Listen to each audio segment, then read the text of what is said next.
Once again in made with Vijay. जैसा कि हम लोगों ने पहले से लेक्चर्स 3 तक रिकॉर्ड कर रखा है कि कौन कौन सी इंस्ट्रूमेंट यूज़ होती है ऑब्स और गायनी यानी कि मिडवाइफरी में। आज ये हमारा लेक्चर नंबर 4 होगा और आज हम फर्दर इंस्ट्रूमेंट के बारे में और आगे जानेंगे। तो लेक्चर नंबर 4 जो हमारा आज इंस्ट्रूमेंट कवर करना है वह है ओवार्ड वेजाइनल स्पेकुलम, जो कि सेल्फ इंसर्शन, मतलब इसमें भी किसी हेल्पर की नीड नहीं होगी। So let's start with the new concept and the new instrument in the obs and gynae, जो लेक्चर 3 तक हो चुके हैं। आई होप सो आप लोग कवर करके आए होंगे, आप लोग पढ़ के आए होंगे बढ़िया से।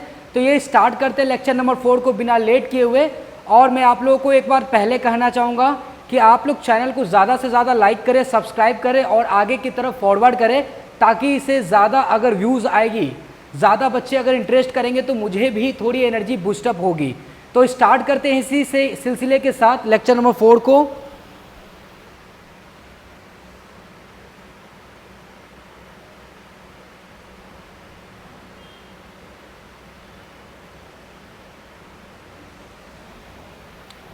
आपको स्क्रीन पे दिख पा रहा होगा यहाँ पे, अगर नहीं तो मैं थोड़ा छोटा कर दे रहा हूँ ताकि आप लोगों को क्लियर हो जाए। ओके, सही है। सो स्टार्ट करते हैं हम लोग। That is 5th instrument and that is Auvard weighted self retaining posterior vaginal wall speculum. नाम से ही पता चल रहा है सेल्फ रिटेनिंग है, यानी कि खुद से हम इसको यूज़ कर सकते हैं, किसी एक्स्ट्रा हेल्पर की नीडेड की आवश्यकता नहीं पड़ेगी।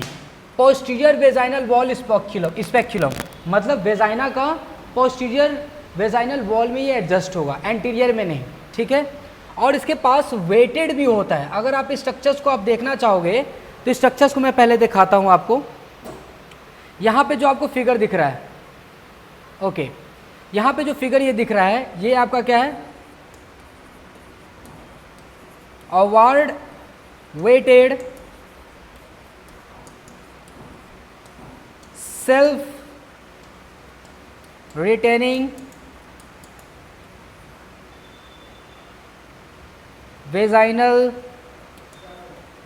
स्पेक्युलम। अगर पूरा नाम लिखे तो पोस्टीरियर वेजाइनल स्पेक्युलम। यहाँ पे फिगर दिख रहा होगा, आप देख सकते हो। ये वाला जो हमारा ब्लेड है, इस ब्लेड को वेजाइना की पोस्टीरियर वॉल में एडजस्ट कर देते हैं। और आप देख सकते हो इसके साथ एक बॉल सा स्ट्रक्चर, ये वाला जो कि बहुत हैवी वेट का होता है, ये इसके साथ एडजस्टेड होता है, जिसके कारण से क्या होता है, सपोज करो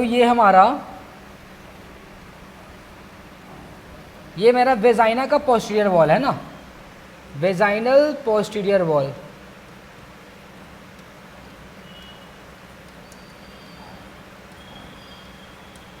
तो अगर मैं इस इंस्ट्रूमेंट को लेके इस ब्लेड को इधर की साइड में रखूंगा, वेजाइना की पोस्टीरियर वॉल की तरफ जब रखूंगा और इसे यहीं पे लगा के छोड़ दूंगा, इसलिए क्योंकि इसके पास वेट खुद का है। इसके पास वेट खुद के होने के कारण से क्या होता है, ये पोस्टीरियर वॉल ऑफ वेजाइना को नीचे के तरफ अपने आप स्ट्रेच कर देता है।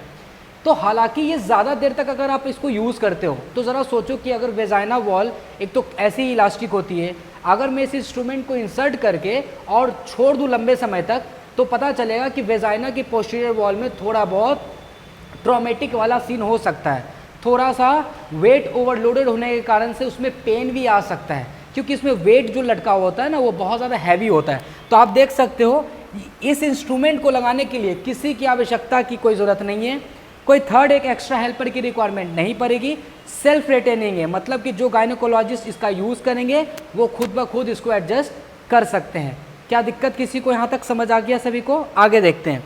देखिए इसके बारे में लिख रखा है क्या, it can be used only in lithotomy position. सबसे पहले बात ये याद रखना है कि इसको हमेशा हम यूज़ कब करेंगे, लिथोटमी पोजिशन में। ऑलवेज यूज्ड अंडर एनेस्थीसिया, क्योंकि ये थोड़ा सा पेनफुल प्रोसीजर हो सकता है, इसलिए हम लोग एनेस्थीसिया प्रोवाइड करेंगे वेजाइना के पोस्टीरियर वॉल में, तब जाके इसको हम यूज़ कर सकते हैं। क्योंकि अगर लंबे समय तक ये लगा रह गया तो हो सकता है वहाँ पे पेन हो सकती है। Next, can not be useful for routine पर स्पेक्युलम एग्जामिनेशन। हमें डेली का जो रूटीन एग्जामिनेशन करना है तो उसके लिए हम इसको नहीं यूज़ कर सकते हैं। हमें कुछ लंबे समय तक कुछ वर्क करना हो, या फिर हमें वेजाइना की वॉल को लंबे समय तक स्ट्रेच करके सर्विक्स को अच्छे तरीके से लुकअप करना हो, या फिर स्क्रैचिंग करना हो, या फिर हमें कोई एक ऐसी टिश्यू को स्क्रैच करना हो जहाँ पे मुझे लग रहा है कि कैंसर की संभावना है सर्विक्स में या यूट्रस में संभावना है, तो उस वक्त हम लोग इसको लंबे समय तक स्ट्रेच करने के लिए यूज़ कर सकते हैं। लेकिन अगर पर रूटीन की एग्जामिनेशन की बात करें तो उसमें हम इसको यूज़ नहीं करते हैं। उसमें हम लोग सिम्स स्पेकुलम को यूज़ कर लेते हैं, एंटीरियर वेजाइनल वॉल स्पेकुलम को यूज़ कर लेते हैं। ठीक है। may lead to post operative pain due to stretching. ज़्यादा देर तक ये लटका रहेगा तो उसके कारण से स्ट्रेचिंग होगी, और स्ट्रेचिंग होने के कारण से हो सकता है कि उसको पेन होगी। यहाँ तक क्लियर है सभी को? ठीक है। तो इसके कुछ स्पेशल पॉइंट थे, आपने देख लिया। यहाँ पे जो पॉइंट लिखा है ये देखो क्या लिखा है, Auvard weighted self retaining posterior vaginal wall speculum. तो आई होप सो इस इंस्ट्रूमेंट के बारे में आप लोगों को अब क्लियर हो गया होगा कि ये क्या है और कैसे इसे इंसर्ट करते हैं। याद रखना है कि वेजाइना की पोस्टीरियर वॉल में ये इंसर्ट होते हैं। नेक्स्ट देखो यहाँ पे लिखा हुआ है ना, how it is self retaining, कैसे है? तो क्या बोल रहा है, the angle between blade and the handle is less than 90 degree and due to the weight. मतलब उसमें तो एक तो सबसे बड़ी बात यह है कि बॉल लाइक स्ट्रक्चर्स, वेटेड वाली स्ट्रक्चर्स लटकी हुई है, और दूसरी बात क्या है कि जो उसका हैंडल है और ब्लेड है उसमें एंगल कितना है, 90 डिग्री से कम है। फिगर देखिए, ये वाला जो है ना, ये हमारा हैंडल हो गया और ये हमारा ब्लेड हो गया। आप देख सकते हो 90 डिग्री की नहीं है, 90 डिग्री से कम एंगल है, तो इसके कारण से ये हुक लाइक स्ट्रक्चर्स बनेगा, आसानी से वो फंस सकता है ना। नेक्स्ट है इसका यूजेस इन वेजाइनल सर्जरीज में, लाइक वेजाइनल हिस्टेरेक्टोमी में, VVF रिपेयर्स में। VVF का मतलब क्या होता है मैं भी थोड़ा देर में बता रहा हूँ आपको। उसके बाद है एंटीरियर कॉल्पोरेफी में करा सकते हैं, TVT में करा सकते हैं। TVT का मतलब होता है टेंशन फ्री वेजाइनल टेप, और एक होता है TOT। ठीक है, तो TOT का फुल फॉर्म यहाँ पे है trans obturator tape. Tension free vaginal tape क्या होता है, TOT का मतलब होता है ट्रांस ऑब्ट्यूरेटर टेप क्या होता है। जब मैं ऑब्स और गायनी की लेक्चर स्टार्ट करूंगा तो मैं इसको डिटेल में वहाँ पे देखूंगा, बट आपको यहाँ पे बस यूजेस समझना है कि इसका यूज़ कहाँ पे है। तो आप देख सकते हैं कि इसका यूजेस कहाँ पे है, वेजाइनल सर्जरीज में, जैसे कि वेजाइनल हिस्टेरेक्टोमी में, VVF रिपेयर में। उसके बाद VVF का अगर मैं फुल फॉर्म बोलूँ तो यहाँ पे है vesico vaginal fistula, vesico vaginal fistula में, एंटीरियर कॉल्पोरेफी में। उसके बाद TVT that is called tension free vaginal tape, TOT tension obturator tape. Hysterectomic का मतलब क्या होता है, surgical removal of the uterus as well as cervix. याद रखना, हमें uterus as well as cervix का अगर रिमूवल करना हो that is called a hysterectomy. तो इसके सर्जिकल ऑपरेशन करने के लिए भी हम लोग Auvard weighted self retaining vaginal posterior vaginal self speculum को भी यूज़ कर सकते हैं। आई होप सो इस इंस्ट्रूमेंट के बारे में आपको समझ में आया होगा। ये फिगर आप लोगों ने देख लिया। तो इसी के साथ हमारा जो इंस्ट्रूमेंट नंबर 5 है that is called Auvard weighted self retaining instrument, यहाँ पे ये क्लियर होती है। नेक्स्ट इंस्ट्रूमेंट को हम लोग अभी बात करने जा रहे हैं that is called vulsellum. 6 number instrument की बात करने जा रहे हैं जिसका नाम है वल्सेलम। यहाँ पे आप फिगर देख सकते हो,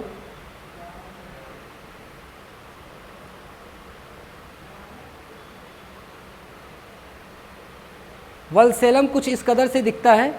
एक मिनट एडजस्ट कर लूँ पहले स्क्रीन को। हाँ अभी ठीक है।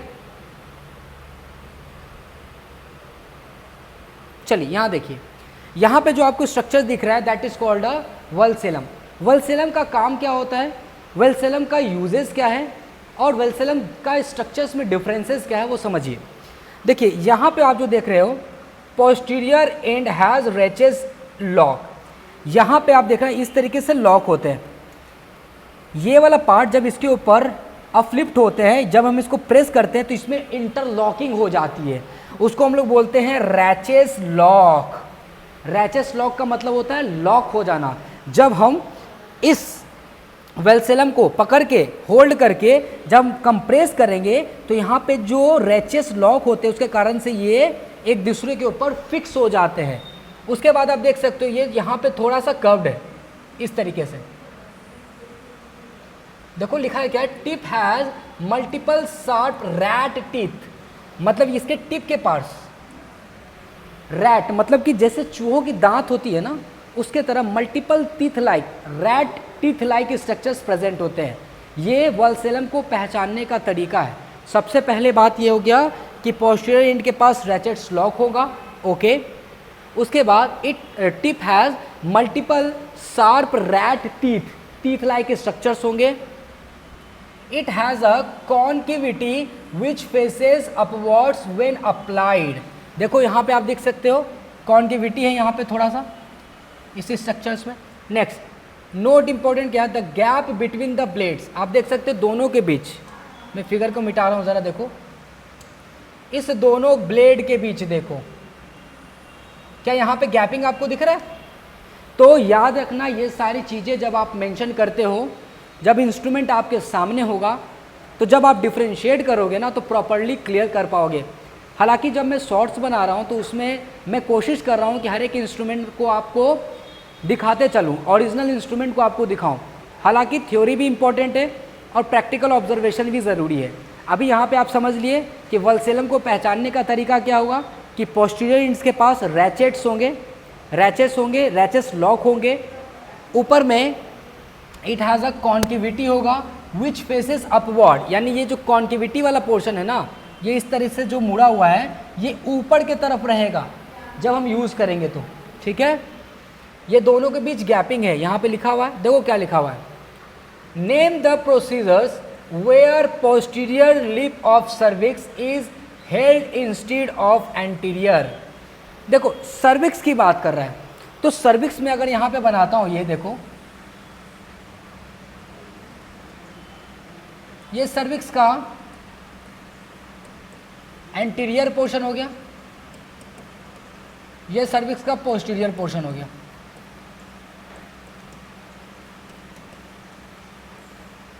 ठीक है, तो कह रहा है क्या कि name the procedure where posterior lip of cervix, यानी कि इसकी बात कर रहे हैं cervix is held instead of anterior, मतलब एंटीरियर को ना हेल्ड करके हम पोस्टीरियर को हेल्ड कर रहे हैं। तो कौन सा ऐसा प्रोसीजर है जिसमें ये काम करते हैं, तो यहां पे देखो लिखा है कल्डोसेंटेसिस या फिर colpopuncture in suspected ectopic pregnancy, इसमें हम लोग करते हैं। Second, posterior colpotomy for drainage of pelvic abscess. Third, to take out biopsy from anterior lip of the cervix. समझिए इस बात को, अगर मैं पोस्टीरियर एंड लिप को अगर मैं होल्ड करूंगा वल्सेलम के थ्रू, इसको नीचे की तरफ खींचूंगा तो मैं क्या करूंगा, एंटीरियर पोर्शन से कुछ पोर्शन, क्या लिखा, to take biopsy from anterior lip of cervix. तो सर्विक्स के एंटीरियर लिप से हम कुछ बायोप्सी के लिए कुछ टिश्यूज़ को स्क्रैच करके निकाल सकते हैं, कुछ सेल्स को स्क्रैच करके निकाल सकते हैं, ताकि हम एग्जामिनेशन कर सकें कि क्या वो प्री कैंसरस वाले सेल्स हैं या फिर कैंसरस वाले सेल्स हैं। तो आपको याद रखना है कि किस किस प्रोसीजर में हम पोस्टीरियर लिप ऑफ सर्विक्स को होल्ड करते हैं विद द हेल्प ऑफ वल्सेलम। तो आपको यहाँ पे लिख रखा है, पहला है कल्डोसेंटेसिस या फिर कॉल्पोपंक्चर्स। सर ये कल्डोसेंटेसिस कॉल्पोपंक्चर्स क्या होता है, मैं अभी समझाता हूँ आपको। In suspected ectopic pregnancy, ectopic pregnancy का मतलब होता है कि एक्चुअली में जब बेबी का स्टोरेज होता है वो यूट्रस में होते हैं, बेबी यूट्रस में ठहरते हैं, ठीक है। यूट्रस में बेबी ना होके बाद बाकी कहीं और जगह पे चला जाए, जैसे कि वो जो जाइगोट या एम्ब्रियो है वो फैलोपियन ट्यूब में ही रह जाए, या वो जो फीटस है वो किसी और साइट पे चला जाए एक्सेप्ट यूट्रस, उसको हम लोग एक्टोपिक प्रेगनेंसी कहते हैं। ऐसा प्रेगनेंसी जो यूट्रस में ना होके किसी और साइट पे चला जाए, that is called ectopic pregnancy. तो ये सब केस में हम लोग क्या करते हैं कि सर्विक्स के पोस्टीरियर लिप को होल्ड करते हैं विद द हेल्प ऑफ वल्सेलम। कल्डोसेंटेसिस क्या होते हैं, कॉल्पोपंक्चर्स क्या होते हैं, ये अभी हम थोड़े देर में देखेंगे, बट आपको ये याद रखना है कि वल्सेलम दिखते कैसे हैं, वल्सेलम को पहचाना कैसे जाएगा। वल्सेलम के दोनों ब्लेड के बीच गैपिंग होते हैं, वल्सेलम के जो टिप होते हैं उसके पास rat like teeth like structures होते हैं, कॉन्केविटी होते हैं, और जो कॉन्केविटी वाला पोर्शन होता है उसको ऊपर की तरफ रखते हैं, और उसके नीचे पोस्टीरियर पार्ट में हैंडल पे यहाँ पे देख सकते हो posterior end has a ratchets lock होते हैं। ठीक है, आगे बढ़ते हैं हम लोग। नेक्स्ट हमारा टॉपिक क्या कह रहा है कि name the instrument use to hold the lip of cervix in. अब इसमें ये बात नहीं आ रही है कि पोस्टीरियर वाला होल्ड करेंगे कि एंटीरियर वाला होल्ड करेंगे, सिर्फ इसमें ये कह रहा है कि कुछ ऐसा प्रोसीजर का नाम बताइए जिसमें हम सर्विक्स की लिप्स को होल्ड करते हैं, सर्विक्स की लिप को टिप को होल्ड करते हैं। तो सुनिए क्या क्या है। अगर मैं बात करता हूँ नली पैरस फीमेल की, नली पैरस फीमेल का मतलब होता है वैसी फीमेल जो कभी प्रेग्नेंट नहीं हुई है, वैसे फीमेल जो कभी डिलीवरी बच्चे की नहीं दी है, दैट इज कॉल्ड अ नली पैरस फीमेल। तो वैसे फीमेल में हम क्या इंस्ट्रूमेंट यूज़ करते हैं, टेनाकुलम। ये इंस्ट्रूमेंट का नाम है टेनाकुलम। अभी मैं फिगर दिखाता हूँ कि टेनाकुलम होते कैसे हैं। नेक्स्ट, अगर कोई फीमेल प्रेग्नेंट फीमेल है, ठीक है, तो उसमें हम क्या यूज़ करेंगे, स्पॉन्ज होल्डिंग फोर्सेप। मतलब ये इंस्ट्रूमेंट का नाम बताया जा रहा है कि with the help of this instrument हम सर्विक्स की लिप को होल्ड कर सकते हैं। अगर फीमेल नली पैरस फीमेल है तो उसमें हम जो इंस्ट्रूमेंट यूज़ करेंगे वो कौन सा है, टेनाकुलम। अगर फीमेल प्रेग्नेंट है तो उसमें हम लोग यूज़ करेंगे sponge holder, sponge holder forceps को यूज़ करेंगे। और अगर कोई बेबी, कोई फीमेल जो है वो चिल्ड्रन, बच्ची है, तो उसमें यूज़ क्या करेंगे हम लोग, एलिस टिश्यू होल्डिंग फोर्सेप। तो ये तीनों इंस्ट्रूमेंट को याद रखना है। मैं तीनों इंस्ट्रूमेंट को फिगर में अभी थोड़ी देर में दिखाता हूँ। अभी क्या है कि पहले यूज़ ऑफ वल्सेलम आप देख लें। एक बार क्या करता हूँ, मैं थोड़ा स्क्रीन से साइड हो जाता हूँ ताकि आप इसका स्क्रीनशॉट ले सकते हैं। 1 मिनट, हाँ आप ले सकते हैं स्क्रीनशॉट।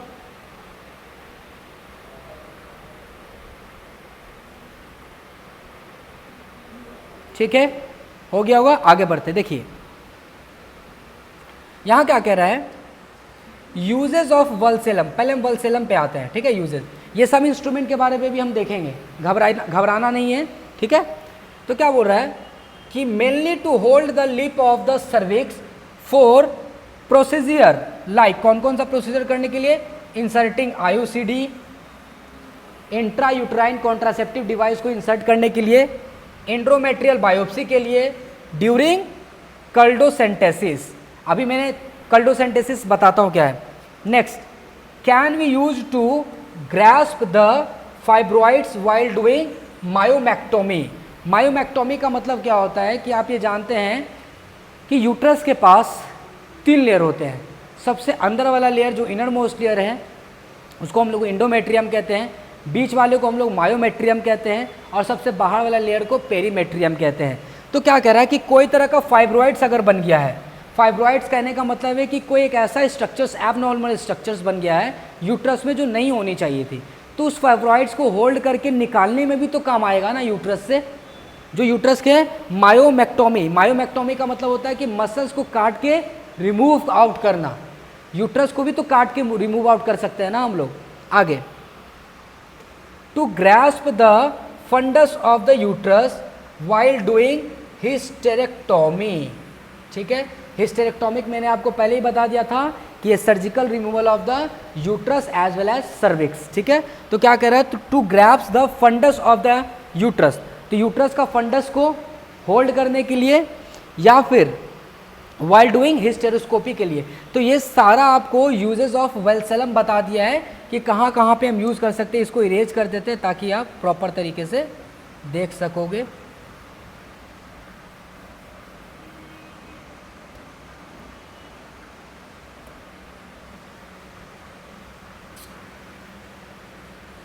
ठीक है, आई होप सो यहाँ तक क्लियर है कि इसका यूजेस कहाँ कहाँ है।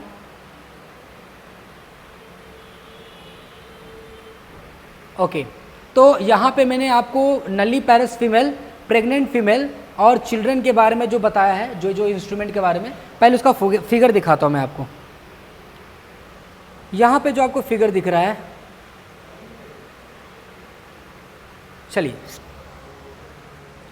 ये जो आपको फिगर दिख रहा है, यहाँ पे दिख रहा है एक tooth like structure, single tooth ऊपर में देखो, सिंगल टूथ, इसी को हम लोग बोलते हैं टेनाकुलम। ये किस में यूज़ करते हैं? नली पैरस फीमेल में। अभी हम लोगों ने देखा था ना कि इंस्ट्रूमेंट का नाम देख रहे थे कि जिसमें हम लोग सर्विक्स के लिप्स को होल्ड करते हैं, ठीक है। तो सबसे पहला था कि नली पैरस फीमेल में हम लोग टेनाकुलम से यूज़ करते हैं, टेनाकुलम से होल्ड करते हैं सर्विक्स की लिप को। तो टेनाकुलम इस तरीके से दिखते हैं। सर्विक्स पिन पॉइंट आप देख सकते हो, ये सिंगल टूथ वाले भी हो सकते हैं, डबल टूथ वाले भी हो सकते हैं। यहाँ पे आप देख सकते हैं डबल टूथ वाले, और यहाँ पे आपको दिख सकता है रैचेस,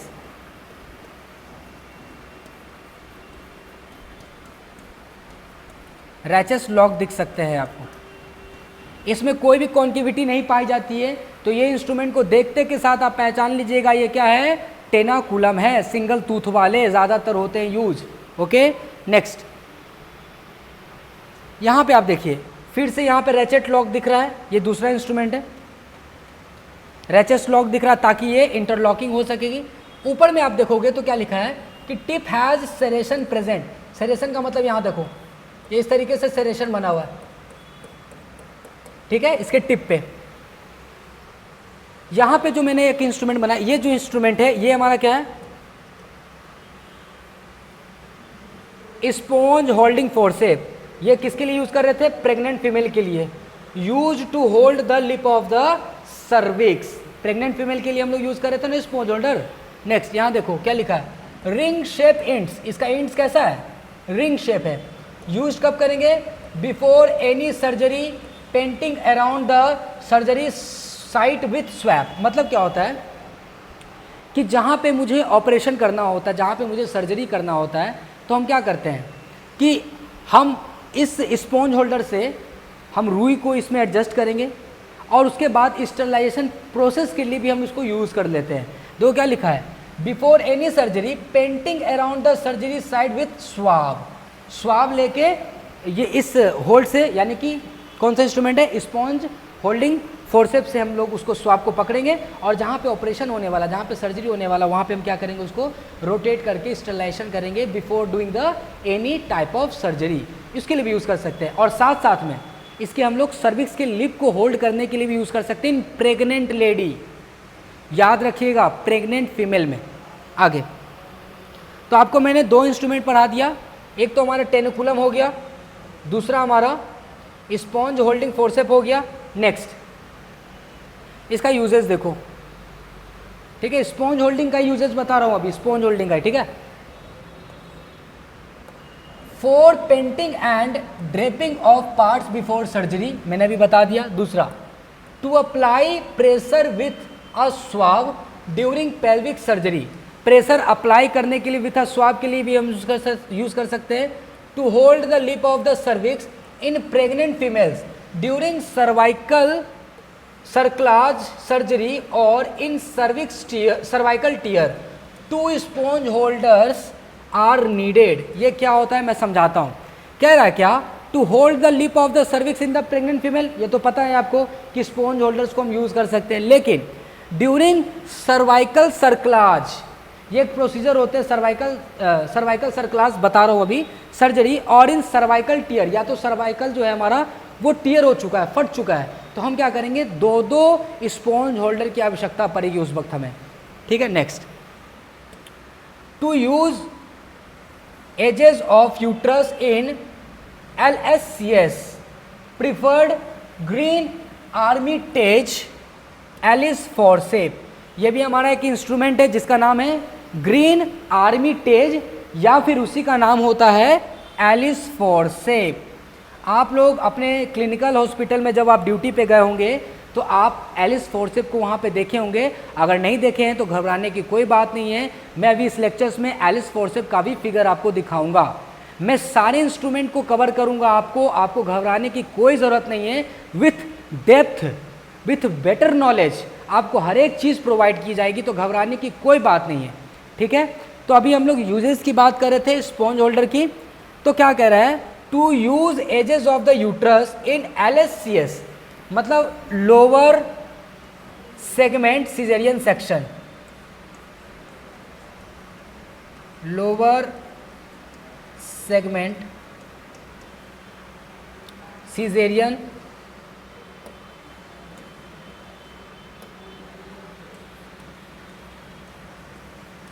सेक्शन। तो इस केस में मतलब जब किसी प्रेग्नेंट फीमेल का या फिर कोई भी एबनॉर्मलिटीज आ गया और मुझे LSCS करना हो, LSCS क्या करते हैं हम लोग, इस तरीके से हॉरिजॉन्टल स्ट्रेच देते हैं, सर्जरी करते हैं, तो उस वक्त जब LSCS देते हैं ना, तो यूट्रस के हम लोग टिप को भी होल्ड करने के लिए क्या लिखा है, एज ऑफ द यूट्रस को होल्ड करने के लिए हम किसका यूज़ करेंगे, स्पॉन्ज होल्डर को यूज़ करेंगे। लेकिन ज़रा सा आप यहाँ पे एक फिगर को समझिए, यहाँ देखने की कोशिश करेंगे नीचे। सपोज ये हमारा सर्विक्स है, यहाँ पे लिखा है 12 o'clock, 3 o'clock, 6 o'clock, 9 o'clock। मैंने सर्विक्स में मार्जिन कर दिया है क्या क्या, 12 o'clock, 3 o'clock, 6 o'clock and 9 o'clock। समझिएगा क्या कह रहे हैं, one sponge holding remains fixed at 3 o'clock and the other sponge holder will fluctuate from 12 o'clock, 6 o'clock and 9 o'clock। क्या होता समझिएगा, हमें अगर सर्विक्स को होल्ड करना होगा स्पॉन्ज होल्डर से, अभी आप लोगों ने देखा ना कि प्रेग्नेंट फीमेल में अगर मुझे सर्विक्स के लिप को होल्ड करना होगा तो हम क्या यूज़ करेंगे, स्पॉन्ज होल्डर को यूज़ करेंगे। लेकिन जब हम स्पॉन्ज होल्डर से पकड़ने जाएंगे सर्विक्स के लिप को, तो कुछ टेक्निक्स होते हैं जिससे हम उसको होल्ड करेंगे। सबसे पहले हम क्या करेंगे, 2 स्पॉन्ज होल्डर को लेंगे, क्या करेंगे, एक स्पॉन्ज होल्डर को 3 o'clock पे हम होल्ड करके स्पॉन्ज होल्डर को लगा के छोड़ देंगे। याद करो इसके पास रैचेस था, तो रैचेस लॉक होने के कारण से क्या होता है, जैसे हम लॉक करेंगे तो यहाँ पे वो एज इट इज़ लॉक होकर रह जाएगा। हम लोगों को 2 यूज़ करने हैं, क्या, कौन से इंस्ट्रूमेंट, अभी मैंने बात किया ना कौन से 2 इंस्ट्रूमेंट थे हमारे, और वो कौन सा था हमारा, स्पॉन्ज होल्डर फोर्सेप। तो 2 स्पॉन्ज होल्डर फोर्सेप को जब यूज़ करेंगे तो एक को हम 3 o'clock सर्विक्स पे लगा के छोड़ देंगे, दूसरा को क्या करेंगे, and the other sponge holder will fluctuate from, पहले को हम क्या करेंगे, इस पे होल्ड पकड़ेंगे, सर्विक्स के 12 o'clock पे होल्ड करेंगे, फिर यहाँ से निकालने के बाद 6 o'clock पे होल्ड करेंगे, फिर यहाँ से निकालने के बाद 9 o'clock पे होल्ड करेंगे। लेकिन 3 o'clock वाला जो हम लोग लिप को पकड़े हैं उसको एज इट इज़ वहीं पे लॉक करके छोड़ दो। बाकी जो तुम्हारे पास दूसरा स्पॉन्ज होल्डर तुम्हारे हाथ में जो है ना, उसको फ्लक्चुएट करते रहो, ताकि हम इससे क्या कर सकते हैं, पूरा सर्विक्स की एनालिसिस कर सकते हैं कि सर्विक्स कहाँ से टियर हुई है, सर्विक्स कहाँ से डैमेज हुई है, या सर्विक्स में प्रॉब्लम क्या है, या सर्विक्स को डायलेट करके हम लोग with the help of internal ऑस से होते हुए यूट्रस में भी जा सकते हैं। क्या बात समझ में आए सभी को? तो याद रखना है 2 स्पॉन्ज होल्डर को यूज़ करना है, एक स्पॉन्ज होल्डर को 3 o'clock पे लगा के एज इट इज़ उसको क्लिप करके छोड़ देना है और दूसरे को रोटेट करना है। क्या ये बात पूरी तरह से आपको समझ में आया है? ठीक है, अगर समझ आया तो स्क्रीनशॉट ले लीजिए, मैं थोड़ा साइड हो जाता हूँ, आप ठीक है ले लें स्क्रीनशॉट। आगे बढ़ते हैं। ये अभी मैंने आपको बोला था ना कि क्या है, to use edge of the uterus in LSCS preferred, कौन सा प्रिफर करते हैं, ग्रीन आर्मिटेज, और ग्रीन आर्मिटेज को हम लोग क्या बोल रहे थे, एलिस फोर्सेप। तो एलिस फोर्सेप का फिगर देखो कहाँ, ये हमारे पास क्या है, एलिस टिश्यू होल्डिंग फोर्सेप, पूरा नाम इसका। चिल्ड्रन में यूज करते हैं, use to hold the lip of the cervix. नहीं याद है तो एक बार फिगर इधर देखो,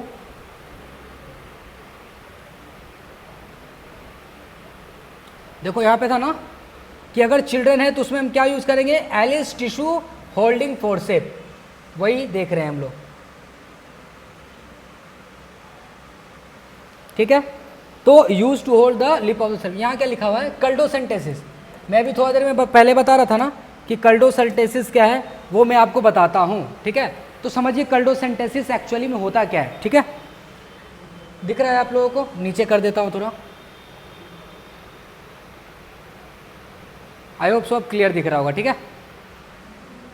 Kaldosynthesis is a medical procedure involving the extraction of fluid from the Kaldossac of Douglas, the rectouterine pouch, through a needle inserted via the vaginal wall. It is the primarily used to diagnose conditions such as ectopic pregnancy के लिए हम test करते हैं, pelvic inflammatory disease के लिए हम use करते हैं, and ruptured ovarian cyst by analyzing the presence of blood, पस या उसमें ब्लड है, पस है और अदर फ्लूइड्स है कि नहीं. The procedures helps in determining the cause of pelvic pain and it's typically performed under local anesthesia. समझिए कल्डोसेंटेसिस क्या होता है. वेजाइना का जो पोस्टीरियर वॉल होता है और एनस, वेजाइना का एंड और एनस का एंड, वो दोनों के बीच में जो स्पेस होता है ना, हम लोग क्या करते हैं, लोकल एनेस्थीसिया पहले वहाँ पे देते हैं और एक सिरिंज को हम इंसर्ट करते हैं उस पोजीशन पे. जब सिरिंज को इंसर्ट करते हैं तो हम क्या करते हैं, वहाँ से इंसर्ट करने के बाद कुछ फ्लूइड को बाहर निकालते हैं और वो फ्लूइड जो है ना, वो उस प्रोसीजर को इंजेक्शन को इंसर्ट करके जो फ्लूइड निकाल रहे हैं, ये सारे प्रोसीजर को हम लोग कल्डोसेंटेसिस कहते हैं. कल्डोसेंटेसिस इसलिए करते हैं ताकि हमें पता करना होता है कि कहीं उसका जो है डायग्नोज करते हैं, कहीं उसमें एक्टोपिक प्रेगनेंसी का केस तो नहीं है फीमेल में, कहीं उसमें पेल्विक इन्फ्लामेटरी डिजीज़ तो नहीं है, कहीं कोई ओवेरियन सिस्ट हुआ या नहीं हुआ है, या फिर उस फ्लूइड को जो मैंने इंजेक्शन से बाहर निकाला है, क्या उसमें पस है, क्या उसमें ब्लड है. ये सारे सैंपल को एनालिसिस करने के लिए हम कल्डोसेंटेसिस करते हैं. ऐसे फीमेल में जिसमें चांसेस ये लग रहा है कि हाँ एक्टोपिक प्रेगनेंसी का है अल्ट्रासाउंड करने के बाद, या फिर कुछ ऐसे फाइंडिंग्स मुझे मिले हैं जिससे मुझे लग रहा है कि हो सकता है इसको पेल्विक इन्फ्लामेटरी डिजीज़ है, ओवेरियन सिस्ट है और बेबी यूट्रस में है, तो मुझे उस केस में क्या करना होता है कि बेबी का प्रॉपर तरीके से हेल्थ है या नहीं है, या फिर उसके जितने भी इंटरनल ऑर्गन्स हैं फीमेल्स के, उसका प्रॉपर स्ट्रक्चर्स मेंटेन है या नहीं है. उस केस में हम क्या करते हैं, कल्डोसेंटेसिस करते हैं. और कल्डोसेंटेसिस कैसे करते हैं, मैंने आपको बताया कि वेजाइना का एंडिंग पॉइंट्स एंड एनएस का एंडिंग पॉइंट्स के बीच में जो स्पेस होते हैं, उसमें हम लोग सिरिंज को एडजस्ट करके पुलअप करके हम फ्लूइड को खींचते हैं. That is called culdosac. Culdosac क्या होता है, तो एनस और जो हमारा यूट्रस है या फिर कह सकते हो वेजाइना के बीच का जो वॉल के जो स्पेस होते हैं ना, वो फिगर मैं आपको थोड़ी देर में दिखाऊंगा जब मैं लेक्चर स्टार्ट करूंगा. तो कल्डोसैक एक्चुअली में कहते हैं किसको है, ठीक है, जिसको हम लोग पाउच ऑफ डगलर भी कहते हैं. कल्डोसैक को पाउच ऑफ डगलर भी कहते हैं. तो कल्डोसैक या फिर पाउच ऑफ डगलर किसके बीच बनते हैं, ये आप लोग ज़रूर देखिएगा. और वहाँ से हम लोग क्या करते हैं, फ्लूइड को ही निकालते हैं. क्योंकि जब कभी भी पेल्विक इन्फ्लामेटरी डिजीज़ होती है ना फीमेल में, तो वहाँ पे अपने आप फ्लूइड आके जम जाता है, जो कि ये अब नॉर्मल केस है. एक्चुअली में इन नॉर्मल केसेस में यहाँ पे फ्लूइड नहीं जमती है, ओके, बट इन कल्डोसैक में फ्लूइड तब जमने लग जाती है जब कभी भी किसी को ओवेरियन सिस्ट हो या पेल्विक इन्फ्लामेटरी डिजीज़ हो या एक्टोपिक प्रेगनेंसी का केस हो. ये सब केसेस में क्या होता है कि कल्डोसैक में या फिर पाउच ऑफ डगलर्स में फ्लूइड जम जाते हैं और उस फ्लूइड से एनालिसिस करके हम पता करते हैं कि एक्चुअली में प्रॉब्लम क्या है फीमेल के रिप्रोडक्टिव ट्रैक में. ठीक है, क्या कह रहा है यहाँ पे कि मोस्ट ऑफ द फोर्सेप, याद रखना एक चीज़, जितना भी फोर्सेप है बेटा, जितना भी फोर्सेस है उसके पास रेचेस लॉक होता है एक्सेप्ट 2. मतलब क्या कह रहा है कि जितने भी आपके पास फोर्सेप हैं वो सब के पास रेचेस लॉक होंगे, लेकिन मात्र 2. और वो कौन कौन है, एक है चिटल फोर्सेप और दूसरा है ओवम फोर्सेप. नाम याद रखना, चिटल फोर्सेप, ओवम फोर्सेप, ये दोनों के नाम में फोर्सेप लगा है, लेकिन फोर्सेप होते हुए भी इसके पास रेचेस लॉक नहीं है. याद रखना है, ये एग्जामिनर आपसे एग्जाम में क्वेश्चन पूछ सकता है. नॉर्सेट में खास करके इस तरीके के क्वेश्चन आ सकते हैं कि कोई ऐसा इंस्ट्रूमेंट का नाम बताइए जिसके पास नाम में फोर्सेप है बट रेचेट लॉक वहाँ पे प्रेजेंट नहीं है. तो क्या होगा, एक तो होगा हमारा चिटल फोर्सेप और दूसरा होगा ovum forceps. I hope so यहाँ तक आपको क्लियर हो गया होगा. मैं एक बार स्क्रीन से साइड हो जाता हूँ, आप लोग इसका स्क्रीनशॉट ले लें. नेक्स्ट, यहाँ पे आप देख सकते हैं चिटल फोर्सेप किस तरीके से दिख रहा है, ये दिख रहा है कर्व्ड आपको दिख रहा है, ये इस तरीके से जिगजैग। देखो इस फोर्सेप के नीचे में देखो यहाँ पे कोई रैचेस नहीं है, no lock and opening the tip, on opening the tip sorry multiple serration present on both end. जैसे ही इसको हम लोग जब ओपन करोगे तो इसमें सेरेशन आपको दिखने के लिए मिलेगा, ऐसे धाड़ी धाड़ी जैसा दिखने के लिए मिलेगा, ठीक है। Use to transferring the instrument from the boiler. याद रखना है इसका काम क्या होता है कि जो इंस्ट्रूमेंट बॉयलर्स में रखे होते हैं जो स्टरलाइजेशन के लिए, हम क्या करते हैं with the help of Cheatle forceps हम उस इंस्ट्रूमेंट को होल्ड करते हैं और ट्रांसफ़र करते हैं कि हाँ ये इंस्ट्रूमेंट है। समझ में आ रहा है? तो बस ट्रांसफरिंग ऑफ इंस्ट्रूमेंट का खेल है चिटल फोर्सेप का। नेक्स्ट आगे बढ़ते हैं हम लोग, देख लीजिए एक बार इसको।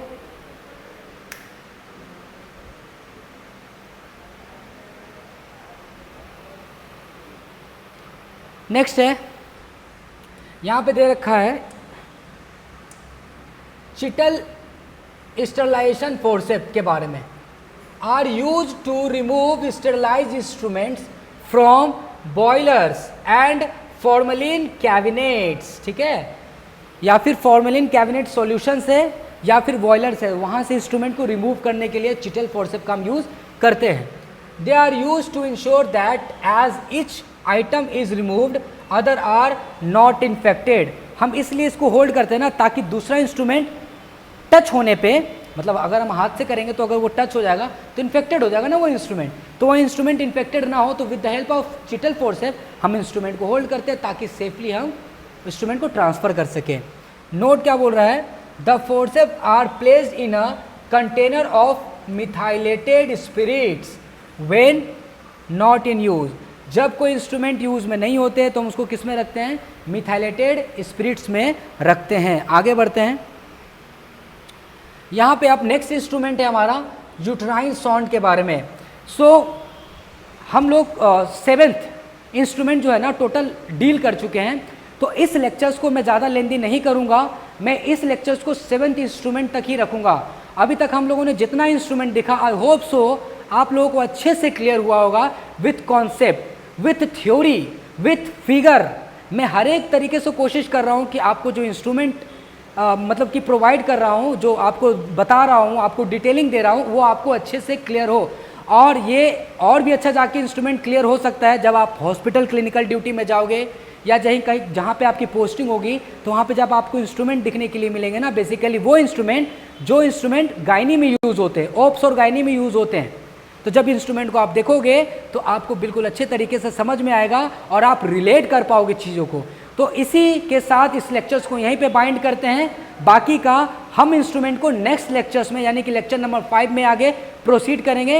इसी के साथ आप लोग प्यार सपोर्ट बनाए रखें और आगे ज़्यादा से ज़्यादा इस लेक्चर्स को लाइक करें, सब्सक्राइब करें और फॉरवर्ड करें अपने फ्रेंड को, ताकि ज़्यादा से ज़्यादा इसका लोग फ़ायदा उठा सके। Thank you.